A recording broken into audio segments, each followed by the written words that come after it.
You think that badge is a shield? Son, for Sergeant Vance Harlan, it was a weapon. He ruled the 12th Precinct like a warlord, convinced his uniform made him untouchable. But on a rainy night that smelled of stale coffee and arrogance, Vance made a mistake that would cost him everything. He didn't just profile the man standing in the lobby. He brutalized him. He slammed a stranger's face into the concrete, laughing as the blood pooled. He didn't know that the man he had in handcuffs wasn't a drifter. He wasn't a criminal. He was Quentin Blackwood, the man sent by the governor to burn Vance's corrupt kingdom to the ground. Watch closely, because what happens when the predator realizes he's actually the prey isn't justice. It's a massacre. The rain in Seattle doesn't wash things clean. It just makes the grime slicker. That was the philosophy of Sergeant Vance Harlan, a man whose reputation in the 12th Precinct hung somewhere between folk hero and looming threat. Vance was a big man built like a vending machine, with a mustache that hadn't been in style since the 80s. He sat at the front desk, boots up on the counter, picking his teeth with a laminated business card. The station was quiet, save for the hum of the vending machine and the rhythmic thud of a leaking ceiling tile into a plastic bucket near the entrance. "Quiet night, Sarge," Officer Lena Slater ventured. She was fresh out of the academy, still had creases in her uniform, and still believed in the motto written on the side of the cruisers. She was terrified of Vance. "Quiet is bad, Slater," Vance grunted, not looking up from the sports section of a day-old paper. "Quiet means the cockroaches are breeding. I prefer it loud. Loud means we're catching them." The double doors at the front of the precinct swung open, bringing a gust of cold, wet wind and the smell of ozone into the sterile lobby.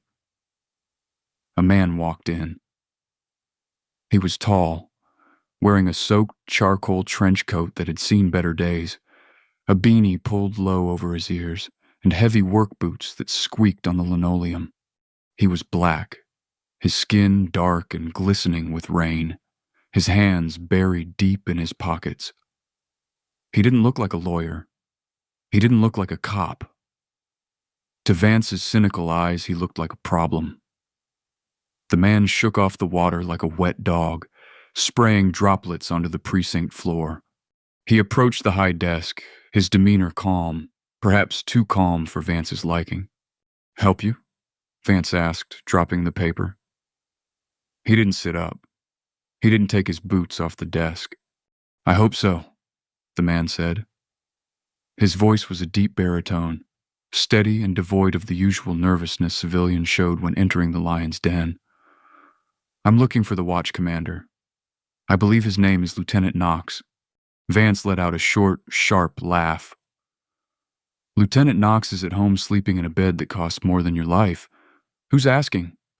"I have an appointment," the man said. He reached into his coat pocket. Vance's hand dropped instinctively to the retention strap of his Glock 19. "Hands. Keep them where I can see them." The man paused, slowly withdrawing his hand to reveal a damp, folded piece of paper. "It's just a letter, Sergeant. No need for the theatrics." Vance narrowed his eyes. He hated being corrected. He hated it even more coming from someone who looked like he should be sweeping the floors, not asking for the boss. He swung his legs down, the heavy thud of his boots echoing like a gavel. "Let me see that," Vance snapped, snatching the paper from the man's hand. He didn't read it. He crumpled it into a ball and tossed it into the trash can behind him without breaking eye contact. "Looks like you don't have an appointment anymore." Officer Slater shifted uncomfortably in her chair. "Sarge, maybe we should just call—" "Shut it, Slater," Vance hissed. He turned his attention back to the stranger. "We don't do walk-ins for the lieutenant. You got a complaint? Write it on a form. You want a warm place to sleep? Try the shelter 3 blocks down. Now beat it." The man didn't move. He stood rooted to the spot, his eyes scanning Vance's name tag, then his face, memorizing the geography of his arrogance. I'm not leaving until I speak to the person in charge of this shift. Vance stood up. He was 6'4", a tower of intimidation tactics honed over years of bad policing. He walked around the desk, the jingle of his keys and handcuffs sounding like a warning bell. "You aren't hearing me, boy," Vance said, his voice dropping to that dangerous low register he used right before things got physical. "I am in charge, and I'm telling you to get the hell out of my lobby before I find a reason to book you." "On what grounds?" the man asked. He didn't flinch. He didn't step back. "Trespassing," Vance said, stepping into the man's personal space. "Loitering, resisting an officer, disorderly conduct. Pick one. I got a menu." "I haven't broken any laws, Sergeant Harlan," the man said. "I am a citizen in a public building requesting a meeting." "You're a nuisance," Vance spat, poking a thick finger into the man's chest. "And you're dirtying my floor." The stranger looked down at where Vance's finger prodded his wet coat. He looked back up, his eyes hardening. "Touch me again, Sergeant, and you will regret it." The air in the room vanished. Slater stood up, her hand hovering over her radio. "Sarge, don't." Vance's face turned a mottled shade of crimson. He wasn't used to pushback, he was used to fear. And this lack of fear felt like an insult. It felt like a challenge. "Is that a threat?" Vance shouted, his voice booming off the walls. "Did you just threaten a police officer?" "It was a warning," the man said calmly. "That's it." Vance lunged. He didn't go for a standard arrest hold, he went for a takedown. He grabbed the lapels of the man's trench coat and swept his leg. The man, caught off guard by the sudden violence, hit the floor hard. His head cracked against the linoleum with a sickening thud. "Stop resisting," Vance screamed, a rehearsed line for the cameras he knew weren't recording in the lobby because he had disabled them recently. "Stop fighting me." The man wasn't fighting. He was dazed, trying to push himself up, blood trickling from a cut above his eyebrow. "You are making a mistake," he groaned. "The only mistake was you walking in here," Vance grunted. He dropped his knee onto the man's neck, a move explicitly banned by the department years prior. He ground his weight down, pinning the man to the dirty floor. "Sarge, stop! He's not fighting," Slater screamed, coming around the desk. "Back off, rookie," Vance roared, his face contorted in a mask of adrenaline and hate. "Get the cuffs now." Slater froze. She looked at the man on the floor, his eyes rolling back slightly, blood mixing with the rainwater. She looked at her superior officer, a man she was trained to obey. Fear won. She unclipped her cuffs and handed them over. Vance snatched them, wrenched the man's arms behind his back with a force that popped the man's shoulder socket and ratcheted the steel bracelets tight, too tight. "Get him up," Vance panted, hauling the man to his feet by the handcuffs.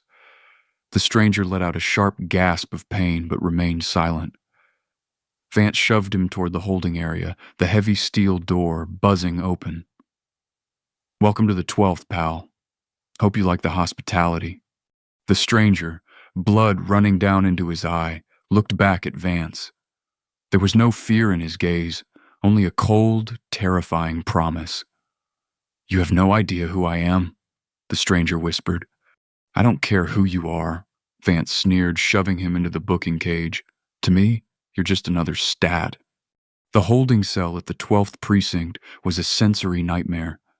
It smelled of bleach, vomit, and despair. Vance shoved the man onto the metal bench, sending a jolt of pain through the stranger's dislocated shoulder. "Empty your pockets," Vance barked, tossing a plastic bin onto the bench. The man, whose hands were still cuffed behind his back, looked at Vance pointedly. "You'll have to uncuff me, Sergeant." Vance laughed, a cruel, wet sound. "Not a chance. I'll do it." Vance plunged his hands into the man's coat pockets, treating him like a sack of laundry. He pulled out a wallet, a set of keys, and a cheap burner phone. He tossed them into the bin. Let's see who we got here, Vance muttered, flipping open the wallet. He expected to find a suspended license, maybe a few crumpled singles. Instead, he found a sleek black leather card holder. Inside was a single credit card, a black Amex Centurion, and a driver's license. Vance squinted at the license. Quentin Blackwood, Washington, D.C. He looked up, unimpressed. Long way from home, Blackwood. What are you, a drug dealer? A pimp? Nobody carries a black card unless they're dirty. Quentin sat up straighter, wincing as his shoulder throbbed. I work for the state sanitation, Vance joked, looking back at Officer Slater for validation. Slater didn't smile. She was standing by the door, clutching her clipboard, looking pale. Something like that, Quentin said. I take out the trash. Vance slammed the wallet shut. Smart mouth. I'm going to add obstruction to your sheet. Maybe I'll lose your paperwork for a few hours, let you marinate in here with the drunks. Vance turned to Slater. Book him. John Doe. No prints yet. Let him sit. Sarge, Slater whispered, stepping closer. That wallet. The badge cut out. There's an indentation. He carries a badge. Vance paused. He looked at the wallet again. Slater was right. The leather was molded in the shape of a shield. He felt a flicker of hesitation, but he squashed it immediately. If this guy was a cop, he would have led with that. Probably a security guard, Vance dismissed. Or a fake. You know how these guys are. They buy a tin star online and think they own the city. He tossed the wallet into the evidence locker and slammed it shut. I need a medical evaluation, Quentin said calmly. My shoulder is dislocated, and I have a laceration on my forehead that requires sutures. Medical's busy, Vance lied. You'll see a nurse when I feel like calling one. Vance walked up to the bars, gripping them with his meaty hands. You listen to me, Blackwood. You're in my house now. You stay quiet.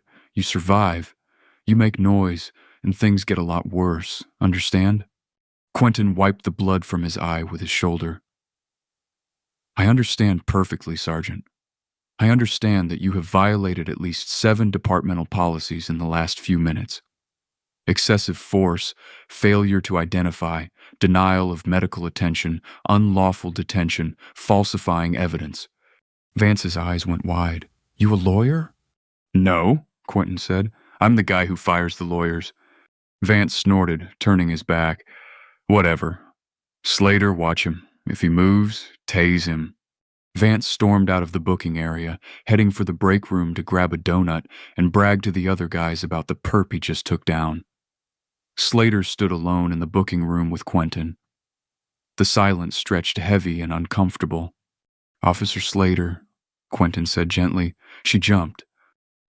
I can't talk to you, she said. You're new, Quentin observed. I can tell by the way you hold your belt. It's heavy, isn't it? The weight of it. Slater looked at him under the blood and the grime. He had a face that commanded respect. It wasn't the face of a criminal.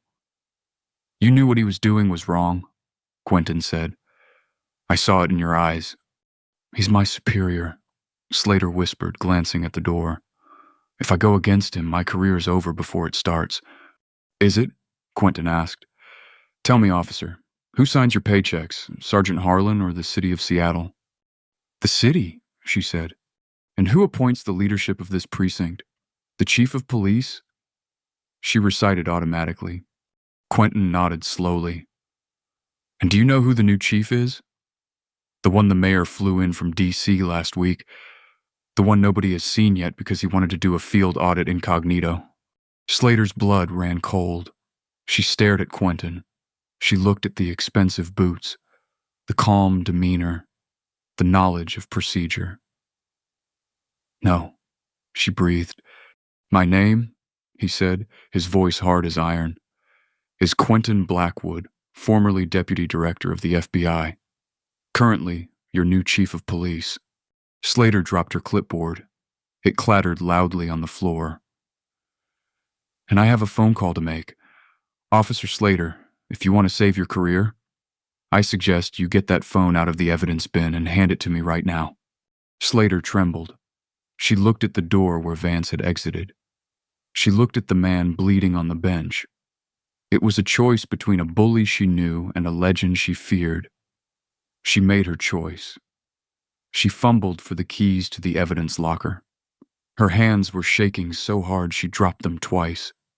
She unlocked the bin, grabbed the cheap burner phone, and slid it through the bars. Quentin took it with his cuffed hands. "Thank you, officer. You just became the first good cop I've met in this city." He dialed a number. He didn't look at the keypad. He put the phone to his ear. "This is Blackwood," he said into the receiver. "Code red, 12th Precinct. Bring the cavalry and tell Internal Affairs to wake up Captain Mitchell. I have a big one for him." He hung up and looked at Slater. A small, grim smile played on his lips. "You might want to step outside, Officer Slater. The weather is about to change." Sergeant Vance Harlan wiped powdered sugar from his thick mustache onto the sleeve of his uniform. He was holding court in the break room, a cramped space that smelled of burnt popcorn and cynicism. Two other officers, Kane and Brooks, cronies who had ridden Vance's coattails for years, were chuckling at his retelling of the lobby incident. "So I tell the guy," Vance boomed, gesturing with a half-eaten donut. "I say, 'You're dirtying my floor.' And this mope, this absolute nobody, he puffs up his chest like he's Denzel Washington and says, 'Touch me again and you'll regret it.'" Kane snorted. "Seriously, what a fool, right?" Vance grinned, his eyes devoid of warmth. So I introduced his face to the linoleum. Had to remind him about gravity. He's cooling his heels in cage 2 now. Probably crying for a lawyer. I think I'll let him sit there until shift change. Let the day shift deal with the paperwork. He felt good. He felt powerful. This was his precinct, his little kingdom carved out in the rain-slicked streets of Seattle. He decided it was time to go back and mess with the prisoner a little more. Maybe tighten those cuffs a notch. Vance swaggered back out into the hallway, past the bulletin boards plastered with outdated wanted posters. He stepped into the booking area, expecting to find a cowed prisoner and a compliant rookie. What he found was an atmosphere thick with terror.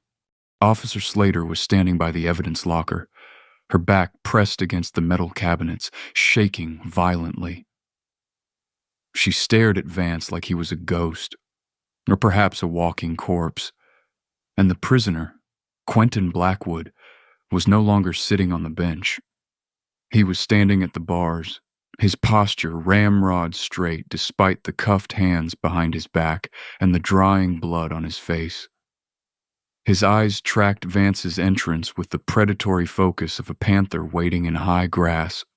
"What's wrong with you, Slater?" Vance barked, irritated by the vibe. "You look like you've seen a werewolf. I told you to watch him, not wet yourself." Slater couldn't speak. She just pointed a trembling finger toward the front of the station. That's when Vance heard it. It started as a low hum, barely audible over the hum of the fluorescent lights. But within seconds, it swelled into a cacophony that vibrated through the soles of Vance's boots. Sirens. Not one or two, dozens. Their wails overlapped, creating a frantic, dissonant symphony that drew nearer with impossible speed. Then came the lights. The high windows at the front of the booking area, usually dark squares reflecting the grim interior, suddenly erupted in brilliant flashes of red and blue. It was intense, blinding, rhythmic strobe lighting that washed over the walls, casting manic shadows. "What the hell is going on out there?" Vance muttered. He walked past the holding cells, ignoring Blackwood's steely gaze, and pushed through the double doors into the main lobby. He stopped dead. Through the glass front doors of the 12th Precinct, Vance saw a scene that made no sense. The street outside, usually deserted at this hour save for a passing taxi, was a parking lot of law enforcement vehicles. There were Seattle PD cruisers, yes, but they were outnumbered. There were dark SUVs with tinted windows, federal issue. There were the distinct blue and gold marked cars of the Washington State Patrol, and ominously, two large unmarked black tactical vans sat idling at the curb, heavily armed men in full SWAT gear pouring out of the back doors. It looked like a presidential motorcade had collided with a counterterrorism operation right on his doorstep. The phone at the front desk began to ring. It was an angry, insistent trill. Vance ignored it. "Slater," Vance yelled, his voice cracking slightly. "Did you call a 1013? Officer down. What is this circus?" Slater stumbled into the lobby behind him, clutching the door frame for support. I didn't call him, Sergeant." "Then who did?" Vance demanded, spinning around. The front doors burst open with such force they banged against the interior walls. Leading the charge wasn't a beat cop. It was Captain Garrett Mitchell of Internal Affairs, a man known throughout the department as the Grim Reaper. Mitchell was lean, sharp-featured, and wore suits that cost more than Vance's car. He hated dirty cops with a religious fervor. Behind Mitchell came 4 state troopers, giants in immaculate uniforms and campaign hats, their hands resting on their holsters. And flanked by them was a woman in a severe gray power suit carrying a leather briefcase, Assistant District Attorney Nora Reed, the toughest prosecutor in the county. The lobby was instantly full of armed, serious people who were definitely not there for a social call. The air crackled with static and hostility. Vance, running on years of unearned confidence, decided to bulldoze his way through. He puffed out his chest, trying to physically occupy the space. "Captain Mitchell?" Vance said, adopting a tone of annoyed superiority. "Little late for a surprise inspection, isn't it? And you brought the state boys. What, did someone jaywalk on the I-5? Captain Mitchell didn't even slow down. He walked straight up to Vance, stopping inches from his face. Mitchell smelled of expensive cologne and cold fury. "Sergeant Harlan," Mitchell said, his voice terrifyingly quiet. "Excuse me?" Vance bristled. "This is my watch, Captain. You don't come busting into my lobby with a platoon of statties without a damn good reason. I got protocols here." "Your protocols just expired," Mitchell spat. He turned to the state troopers. "Secure the exits. Nobody in or out. Shut down the camera system hard drives. I want everything preserved." "Hey!" Vance shouted, putting a hand on Mitchell's chest to stop him. "You can't just barge in here. I have a dangerous prisoner in custody back there." Mitchell looked down at Vance's hand on his chest as if it were a piece of dog filth. "Remove your hand, Sergeant, before Trooper Brooks removes it at the wrist." The largest of the state troopers stepped forward, his hand dropping to his sidearm. Vance snatched his hand back, his face flushing purple. "You're making a mistake, Mitchell," Vance snarled, trying to regain control of the narrative. "We got a guy in the back. Came in here aggressive, threatening officers. I had to put him down. He's a transient, probably high on something. He's got no ID, wouldn't cooperate." "Shut your mouth," Mitchell interrupted. "Every word you say is just another nail in your coffin, Harlan." Mitchell turned to ADA Reed. "Nora, you have the warrant signed by Judge Watkins minutes ago," Reed said, holding up a piece of paper. "Search and seizure for the entire premises and an arrest warrant." Vance blinked. "Arrest warrant for who? The bum in the back?" Mitchell finally smiled. It was a terrifying sight. "No, you idiot. For you."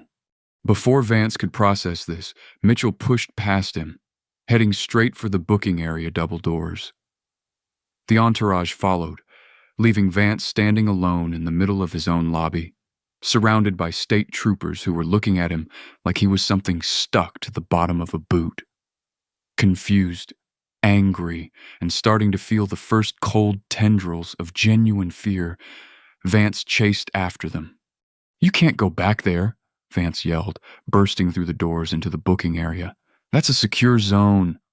The scene inside stopped him cold. Officer Slater was in a corner, crying silently. Captain Mitchell was standing in front of holding cell 2. "Open it," Mitchell commanded. Slater fumbled with her keys, dropping them twice before finally managing to unlock the cell door. It swung open with a screech. Quentin Blackwood stepped out. He was still handcuffed. Blood still dried on his forehead. His coat was filthy. But the dynamic in the room shifted instantly. The energy didn't flow from Vance anymore. It flowed from the man in handcuffs. Vance pointed an accusing finger at Blackwood. "See, that's him. Resisting arrest, assaulting a police officer. John Doe, his name." Captain Mitchell cut in, his voice echoing off the cinderblock walls. "His name is not John Doe." Mitchell turned to Blackwood. His demeanor changed instantly from aggression to deference. "Sir," Mitchell said, nodding respectfully to the prisoner. "My apologies for the delay. The traffic on the bridge was hell." Vance's jaw dropped. "Sir?" The head of Internal Affairs had just called a handcuffed transient, "Sir." Quentin Blackwood looked at Mitchell. "The delay, Captain. We're going to have to work on our response times." His voice was calm, authoritative, the voice of a man used to being obeyed without question.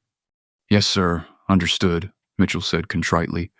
Blackwood turned slowly, pivoting on his heel until he was facing Sergeant Vance Harlan. Vance looked at the man. Really looked at him this time. He saw past the dirt and the blood. He saw the intelligence in the eyes, the rigid posture of command. "You," Vance stammered, his brain trying to misfire, trying to reject the impossible reality that was dawning on him. "Who are you?" Quentin Blackwood took a step forward. He didn't raise his voice. He didn't need to. "You asked me that earlier, Sergeant. You asked if I was a drug dealer. A pimp?" Blackwood paused, letting the silence stretch until it was screaming. "And then you threw my ID in a locker without looking at it." Blackwood turned his back on Vance, presenting his cuffed hands to Captain Mitchell. "Captain, if you do the honors, these things are cutting off my circulation." "Of course, Chief," Mitchell said. He pulled out a key and unlocked the cuffs. The ratcheting sound as they loosened seemed deafening in the quiet room. Blackwood rubbed his wrists, wincing slightly as the blood rushed back into his hands. Then he slowly reached into the inside pocket of his dirty trench coat. Vance flinched, expecting a weapon.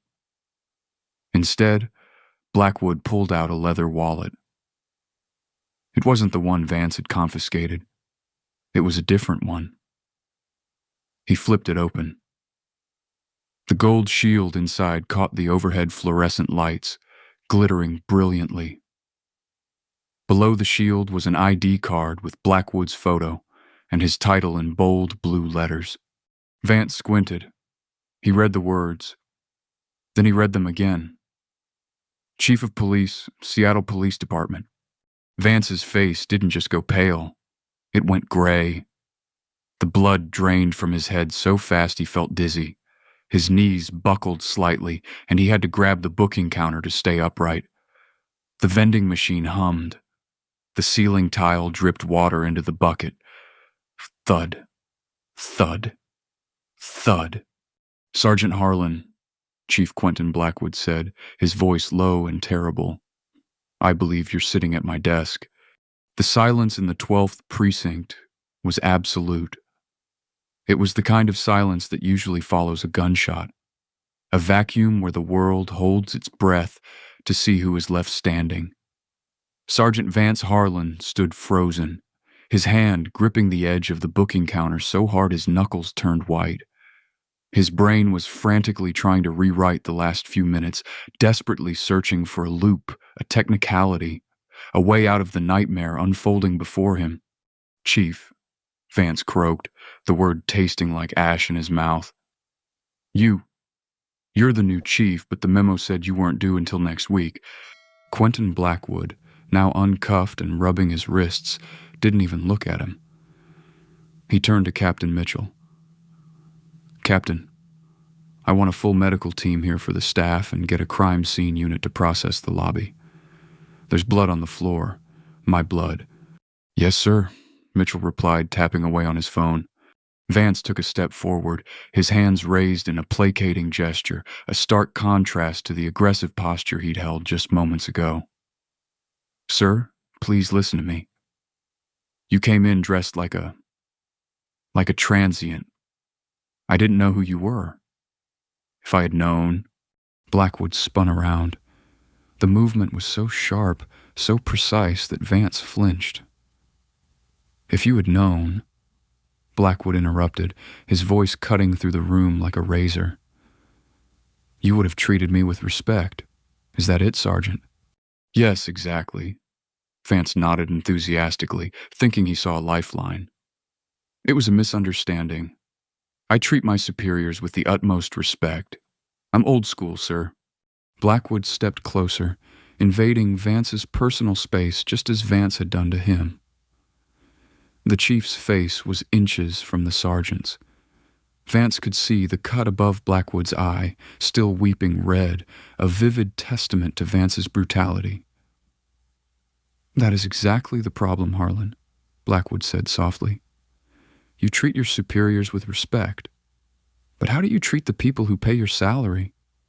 How do you treat the weak, the poor, the ones who come into this station looking for help? Vance swallowed hard.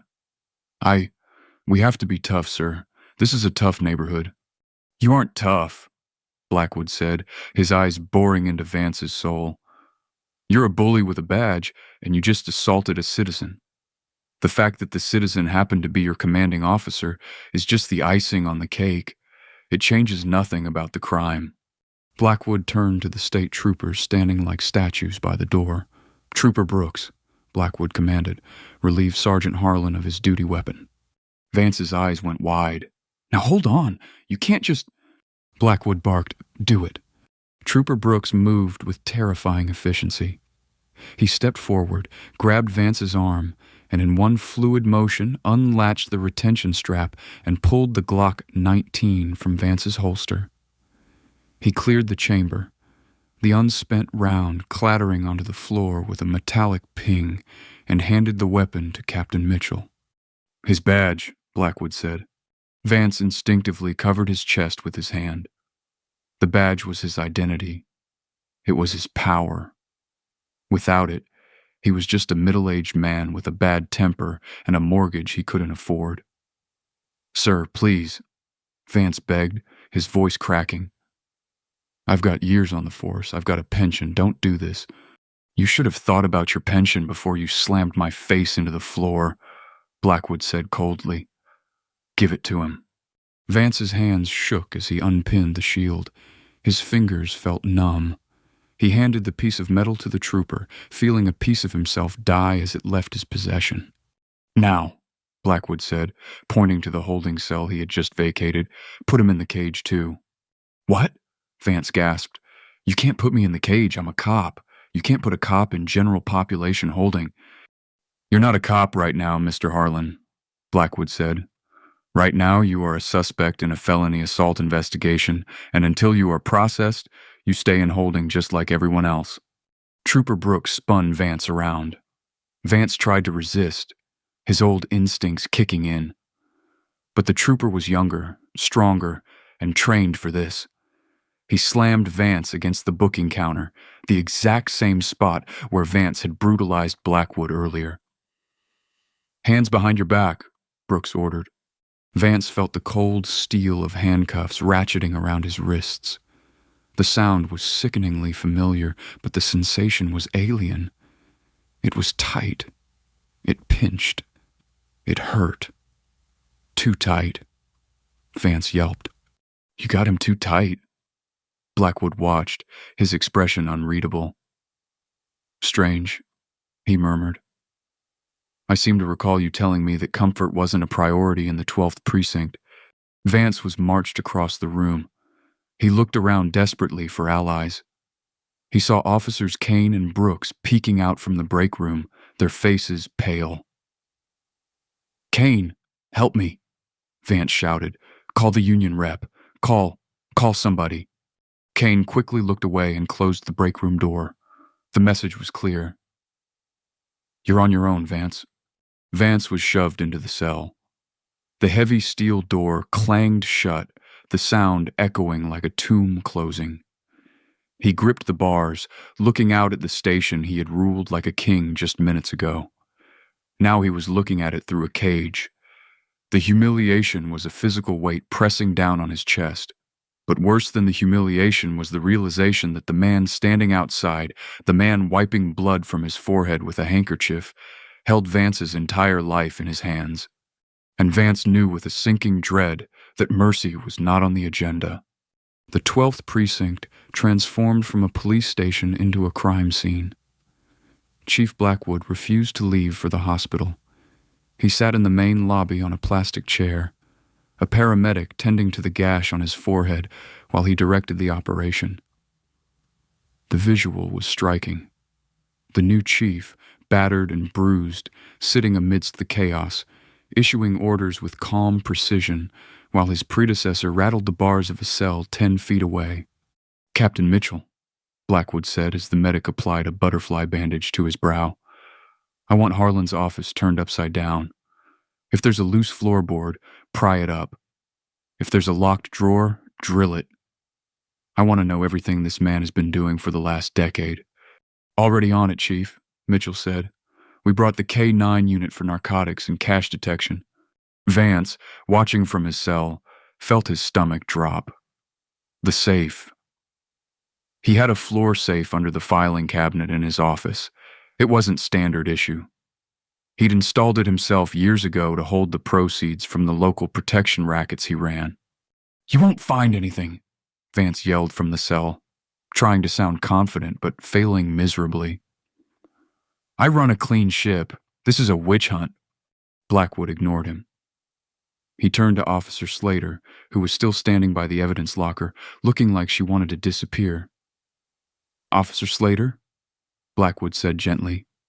She jumped. "Yes, sir, Chief."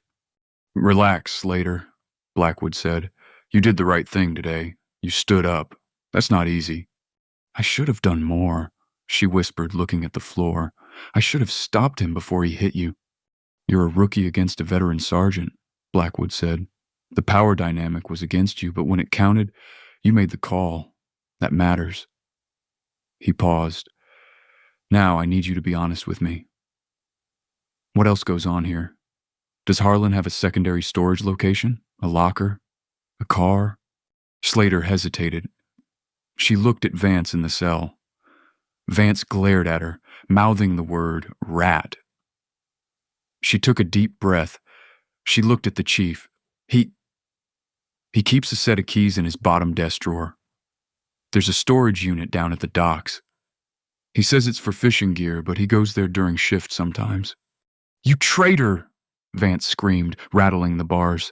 "I'll have your badge for this, Slater. You're finished."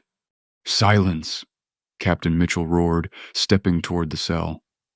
"One more word out of you, Harlan, and I'll add witness intimidation to your charge sheet. Do you want to go for a life sentence?" Vance clamped his mouth shut, seething. "Excellent work, Slater," Blackwood said. He nodded to Mitchell. "Get a warrant for that storage unit immediately." For the next hour, Vance had to watch the systematic dismantling of his empire. He watched as internal affairs agents carried boxes of files out of his office. He watched as a tech guy cracked his computer password and started downloading his emails. Then came the moment Vance had been dreading. A shout came from his office. "Captain, you need to see this." Mitchell disappeared into the office. A moment later, he emerged holding a thick, leather-bound ledger and a heavy canvas bag. He walked over to Blackwood. "Jackpot," Mitchell said grimly. "We found the floor safe. Slater was right about the keys." Mitchell dumped the contents of the bag onto the desk in front of Blackwood. Bundles of cash, hundreds mostly spilled out. Rubber-banded stacks of dirty money. "We count roughly 50,000 here," Mitchell said. "And the ledger, it details payouts from local bars, strip clubs, even a few drug corners, dates, amounts, names." Blackwood picked up the ledger. He flipped through the pages, his face hardening with every entry. He wasn't just a bad cop, Blackwood said, his voice low. He was a crime lord with a badge. Blackwood stood up. He walked over to the holding cell, the ledger in his hand. He held it up so Vance could see it through the bars. Vance was pale, sweating profusely now. The bravado was gone. He looked like a cornered animal. That's not mine, Vance stammered. Someone planted it. It's a setup. A setup? Blackwood asked, raising an eyebrow. With your handwriting in your safe in your office? Blackwood stepped closer. Do you know what the penalty is for racketeering, Sergeant? Federal RICO charges plus assault on a police officer plus civil rights violations. Vance gripped the bars. Chief Blackwood, listen. We can work something out. I know things. I know people higher up. I can give you names. Big names. The mayor's office. Other precincts. Vance was desperate. He was ready to burn the whole city down to save his own skin. Blackwood smiled, but it was a cold, sad smile. I'm sure you do, Vance, and you're going to tell us all of them, but not to make a deal. You're going to tell us because it's the only thing that might keep you off death row. Blackwood turned to Mitchell. Read him his rights, Captain, and then book him. Full processing. Fingerprints, mugshot, DNA. I want him in the system. And then, Blackwood said, looking Vance dead in the eye, transport him to county jail. General population. Vance's knees gave out. He slid down the bars, collapsing onto the floor of the cell. No, Vance whispered. No, you can't. County. I put half the guys in there. They'll kill me. They'll kill me before morning. You should have thought about that, Blackwood said, turning his back on the sobbing man. When you decided to become a criminal. As the officers moved in to haul Vance out for processing, the front doors of the station opened again. This time it wasn't police. It was the press.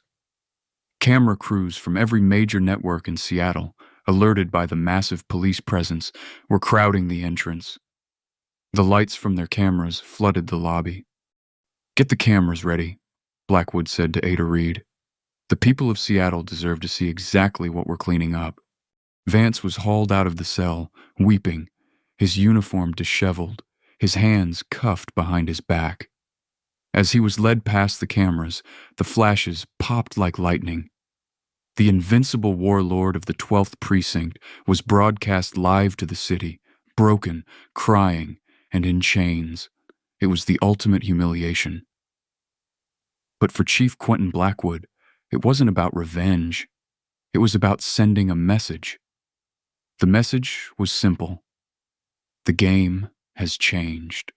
Months later, the rain in Seattle hadn't stopped, but the atmosphere inside the King County Courthouse was dry, hot, and suffocating.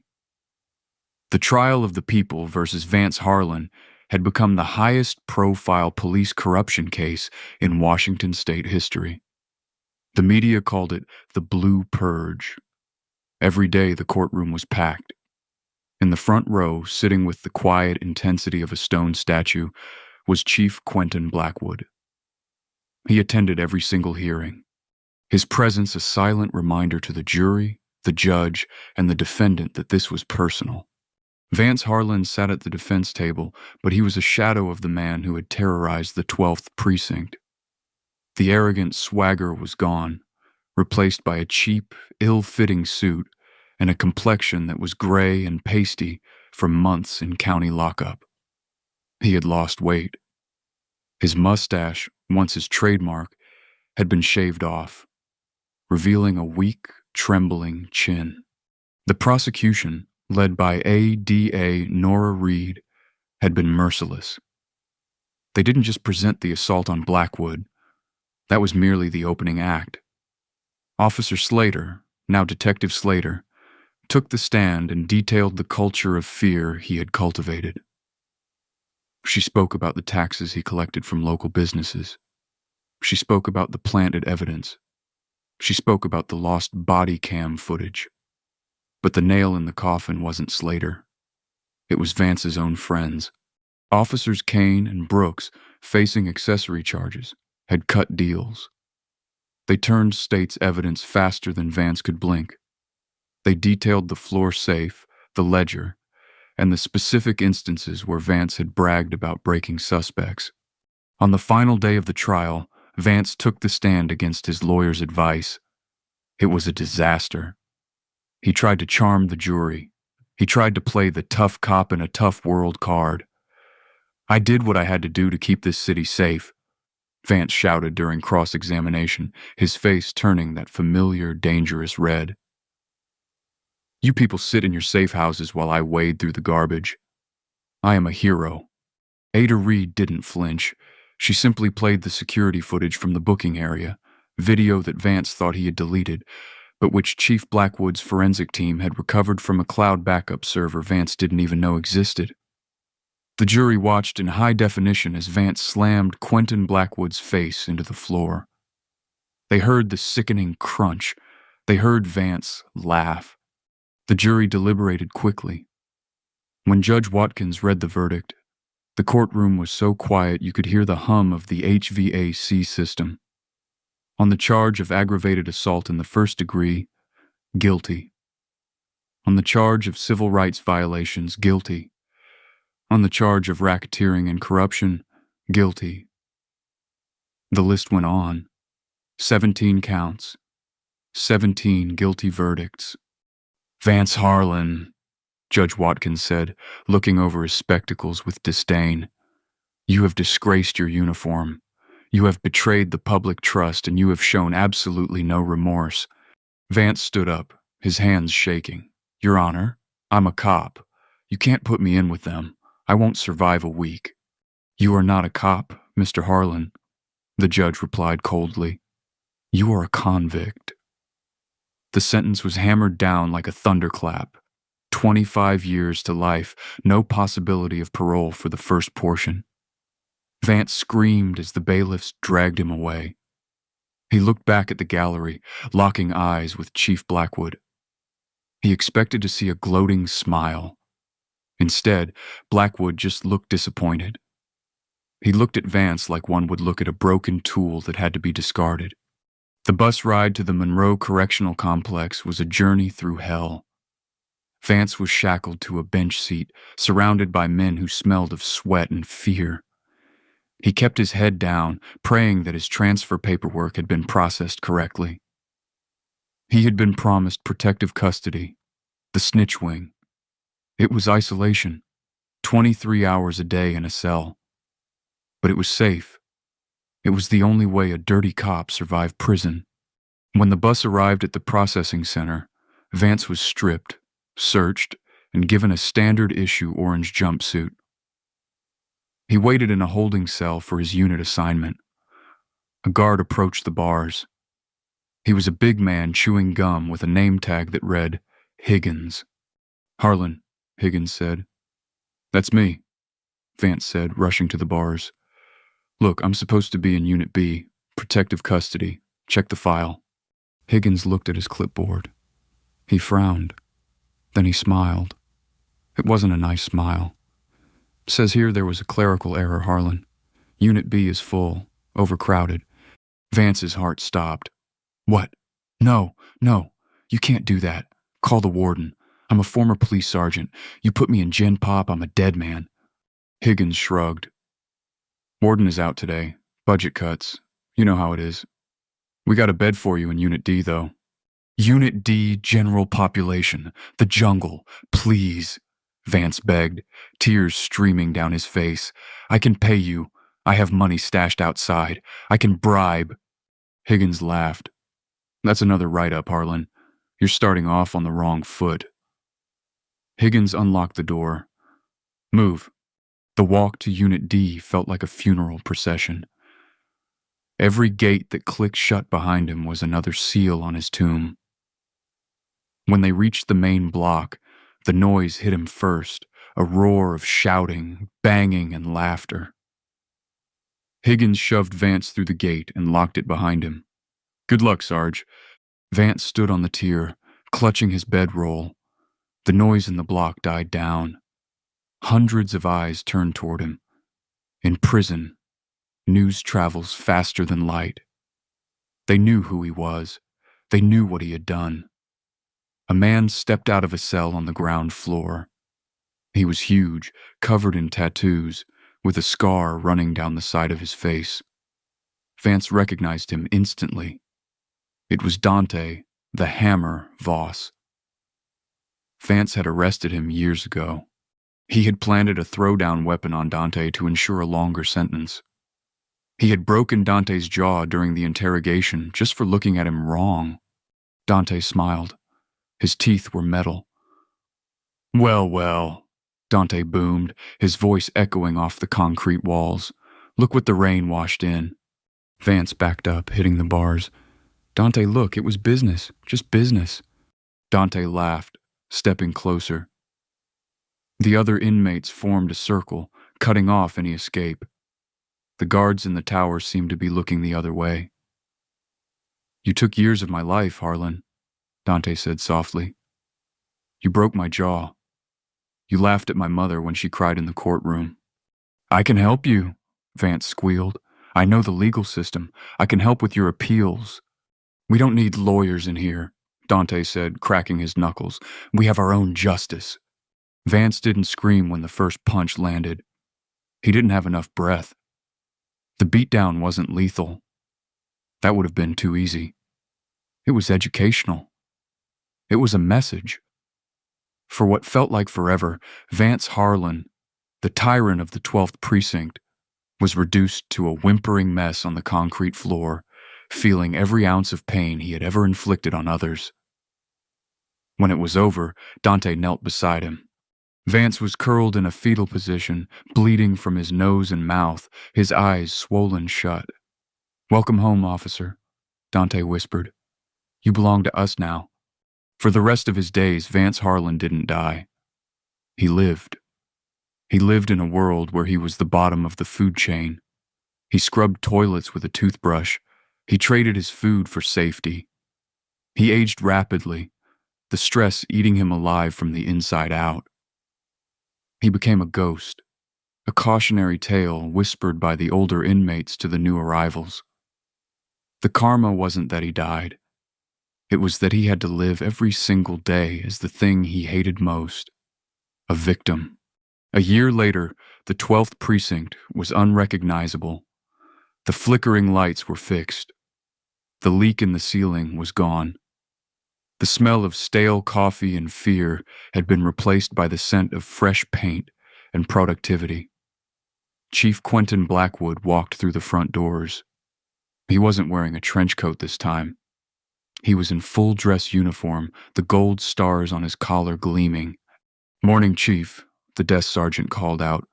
It was a young man, polite and alert. "Morning, Sergeant," Blackwood replied with a genuine smile. He walked back to the bullpen. At the center of the room, leading the briefing, was Sergeant Lena Slater. She had earned her stripes the hard way through good police work and integrity. When she saw Blackwood, she stopped the briefing. "Room, attention." Every officer stood up. There was no fear in their eyes, only respect. Blackwood waved them down. "As you were. I just came to check on the transition." Slater walked over, shaking his hand. "Crime stats are down 40% in the district, Chief. Community complaints are almost zero. People actually wave at us when we drive by now." Blackwood nodded, looking around the room. He looked at the spot where he had been assaulted a year ago. The floor was clean. The ghosts were gone. "You did good, Slater." "We did good, Chief," she corrected. Blackwood turned to leave, but stopped at the door. He looked back at the station, a place that was once a fortress of corruption, now a beacon of service.